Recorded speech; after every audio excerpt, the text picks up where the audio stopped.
What's going on, you guys? It has been a minute. I apologize. Trying to grow my marketing company while also grow this too. So I guess I just need to manage my time better. But a lot has gone on since our last video, talking about the Raiders have done, especially in free agency, as well as kind of looking forward to the draft.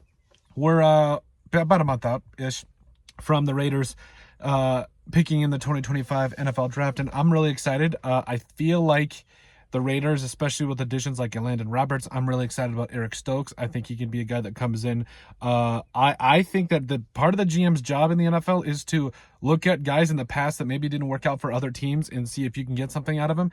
Pete Carroll is perfect for Eric Stokes, so that's going to be great. I like Landon Roberts. Jeremy Chin, I think, is still a fantastic addition, even though we lost Trayvon Moehrig, so that is what it is there. But all of these moves culminate into one thing. I'm going to stop giving my little shimmy here.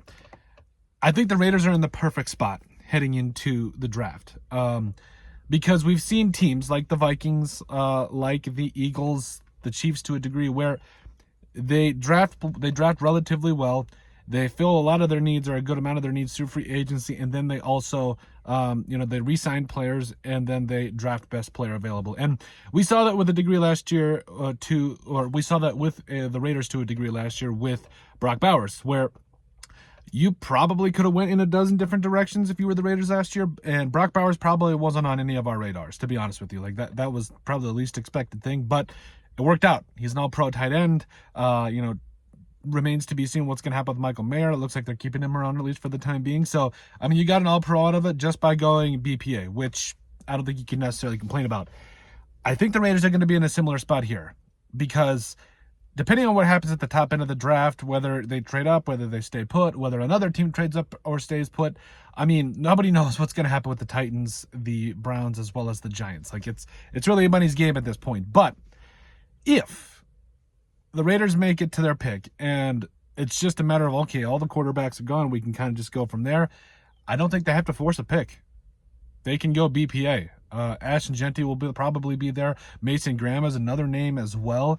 There's a lot of, maybe even T-Mac coming up out of Arizona. That's definitely a possibility as well. So, I mean, the possibilities are endless for the Raiders, and I'm so excited because we have seen this team just reach after reach after reach, and it just hasn't worked out for whatever reason. And now last year seems like that was probably one of the best drafts we've had in a while. But the writing's on the wall. They can go BPA and, in the future, both sign players in free agency and as well as bring guys back that did their jobs, and then also just draft for best player available.